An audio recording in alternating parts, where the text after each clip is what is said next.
জোর করে কখনো কিছু করানো যায় না, যদি না মন চায়। মনই হলো আসল। Good morning everyone. আমার একটা সুন্দর সকালে আপনাদের সাথে দেখা হয়ে গেল। তো সকাল হয়ে গেছে অনেকক্ষণ, আমি একটু দেরি করে আজকে উঠেছি, ঘুম ভাঙছিল না। আর যাই হোক, এখন একটু ভালো আছি, বেটার ফিল করছি। আর ব্লগটা আজকে এখান থেকে শুরু করলাম। সারাদিন ধরে যা করব সব কিছু আপনাদের সামনে উপস্থাপন করব। তো সকাল সকাল ওষুধ খেয়ে নিয়েছি, খালি পেটে যে ওষুধটা। আর চলুন কাজ এবার স্টার্ট করে দিই, কাজ না করলে কী করে হবে। তো শরীরটা একটু দুর্বলই আছে, তো যাই হোক আস্তে আস্তে কাজ করব। আর আজকেও ছুটি, স্কুল যাবো না কারণ শরীরটা ভালো নেই। আর কাল থেকে স্কুলে জয়েন করে যাব। তো দেখতে থাকুন রানুর বডির চ্যানেল। আজকে সকালটা খুব সুন্দর লাগছে, দেখুন সকালটা এত সুন্দর লাগছে, বেশ হালকা হালকা বাতাস দিচ্ছে। তো এখন নিজের জন্য একটু হালকা চা বানাবো আর চা খাবো, আর জনিকেও খেতে দেবো আর লুচিকেও খেতে দেবো। তো চলো দিনটা শুরু করে দিই। আজকে ওয়েদারটা না খুব সুন্দর, না ঠান্ডা না গরম, বেশ ভাল লাগছে। তবে দিনের বেলা ওয়েদারটা বেড়ে যায় কিন্তু। তো চলুন আর দেরি না করে আমার কাজ শুরু করে দিই। সকাল সকাল আমার কাজ শুরু হবে, এই যে জনিকে খেতে দিয়ে দিই, তারপর পুচু সোনা লুচিকে খেতে দিই। এটা জনিরই খাবার, ওর যেহেতু হার্টের রোগ আছে তাই ওর প্রোটিন বেশি এরকম খাবার দেওয়া যায় না। ও মাছ খায়, মাংস খায় না, কিন্তু পুচু সবই খায়। তো জনিকে খেতে দিলে ও একটু দেখে, তাই ওকেও একটু দিই। নিজের চাটা ঝটপট বসিয়ে নিলাম। চলুন চা খেতে খেতে আড্ডা মারি। আর এই বারান্দায় এই চা খাওয়ার টাইমটুকুই একান্তই আপন আমার, আর কোনো কিছুই নয়। সকালে উঠে এই চা খাবো, নিজের কথা একটু ভাববো, তারপর কাজে হাত দেব। আর আমার মনটা না খুব একটা ভালো নেই। এবার পুজোয় জামা কাপড় কিনবো কি না ভাবছিলাম, কারণ একদমই ইচ্ছা নেই। বড় মেয়ে কিন্তু বারবারই বলে যাচ্ছে, মা নিদেন পক্ষে তোমার একটা শাড়ি কেনো। কিনি না, যে যা দেয় তাতে হয়ে যায়। দেখুন কথা বলতে বলতে জামা কাপড়গুলো সব মেলা হয়ে গেল। আগে কেচে নিয়েছি, কেচে নিয়ে মেলে নিয়েছি। তো চলুন মেয়ের জলখাবারটা ঠিক করে রাখলাম। ও এখন স্টুডেন্ট পড়াচ্ছে, এসে খাবে। স্টুডেন্টগুলো আবার এসছে, মেয়ে এসছে বলে। কিরে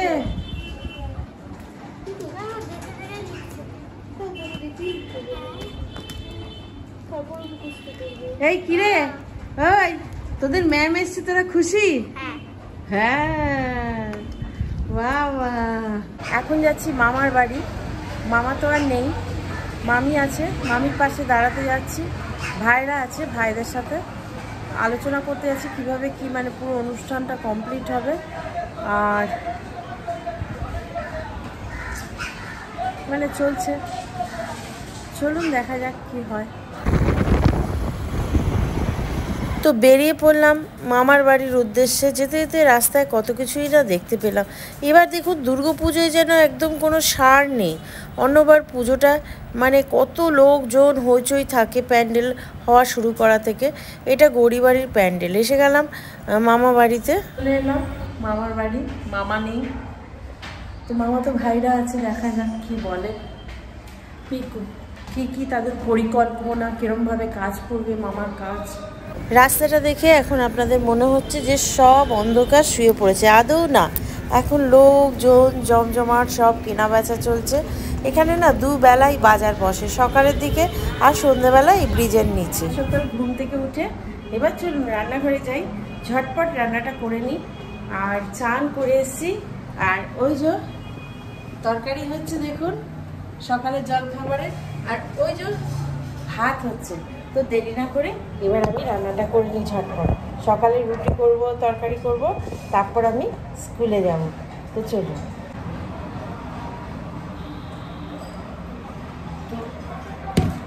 আটা মাখা আমার হয়ে গেছে, এই যে এবার ঝটপট রুটিটা করে নিই। কেউ কেউ রুটি খাবে, কেউ কেউ মুড়ি খাবে, এক একজনের এক এক বায়না। তো রুটিটা করে নিই, তরকারি দিয়ে রুটি দিয়ে দিই, তারপর আজকে ঝটপট নিরামিষ রান্না করে ফেলি, তারপর আবার স্কুল যেতে হবে।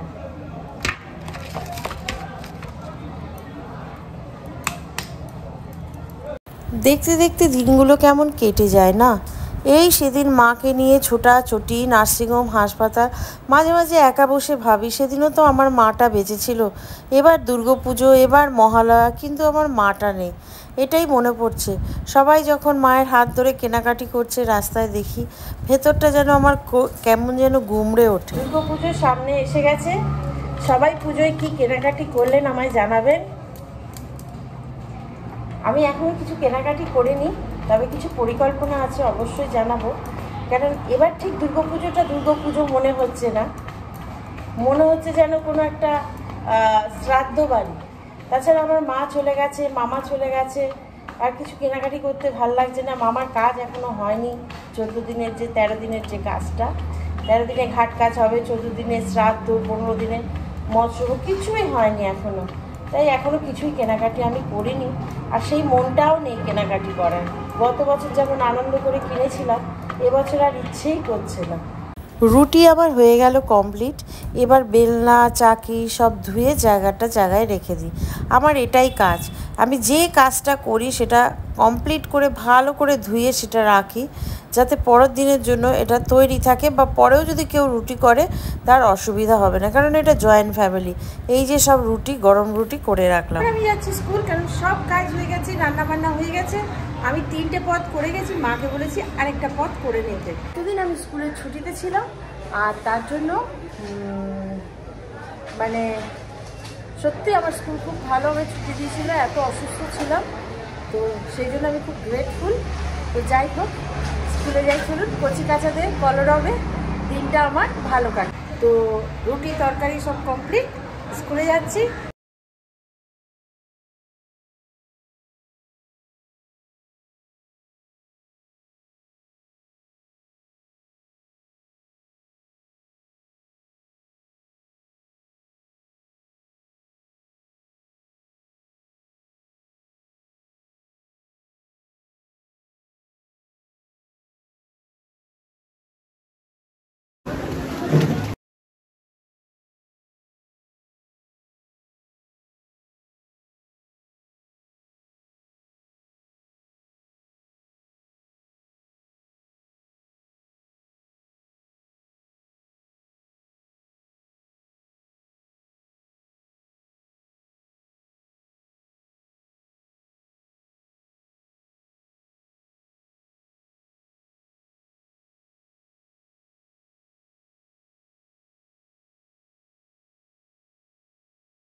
নাতনির জামা কেনার সাথে সাথে ননদের মেয়ের জামাটাও কিনে নিলাম। ওরা বোঝে না টাকার মূল্য, কারণ ওদের একটা গিফট দিলে ওরা খুব খুশি হয়। এত ছোট না ওরা, আর এই সারা বছরে এই একটা দিনের জন্য সবাই বসে থাকে, তাই ফার্স্টেই ওদের জামাগুলো কিনলাম। আর এদিকে চলে এলাম শাড়ির দোকানে। আমার শাশুড়ি মার একটা শাড়ি কিনতেই হবে, কারণ সারা জীবন যে মানুষটা এতটাই করলো সংসারের জন্য, খুব খারাপ লাগে, না দিলেও হয়, কিন্তু তবু ভাবলাম যে না, নিজের কিনি না কিনি, শাশুড়ি মার অন্তত একটা কিনি। মানুষটা চায় না, কিন্তু দিতে তো হয়। যতই বলুন, ছেলের বউ কোনো দিন মেয়ে হতে পারে না, এটা ধ্রুব সত্য। তবু আমার যেটা কর্তব্য করতেই হবে, আর এটাকেই বলে বোধহয় ভালোবাসা। তো চলুন, আমার কেনাকাটি হয়ে গেছে, এবার রওনা দিলাম। দেখুন রাস্তায় কত কিছু, আলতা সিঁদুর, কত জোড়া এসব বিক্রি হচ্ছে, খুব ভালো লাগছে। আর রানুরটা তো অবশ্যই কিনবো, সেটা রানুকে নিয়েই কিনবো, ভিডিওতে আপনাদের দেখাবো। তো রানুকে আমি জিজ্ঞেস করেছিলাম তুই কটা চুড়িদার নিবি, ও বলেছে আমি 4টে নেবো। কটা জামা নিবি? 4টে নেবো, সব কিছুই 4টে। যাই হোক, মোটামুটি কেনাকাটি হয়েছে। এবার কি জানি একদম মন চাইছে না কেনাকাটি করতে। আর রাস্তায় যেরকম ভিড় থাকে বড় বাজারে, সেরকম ভিড় নেই।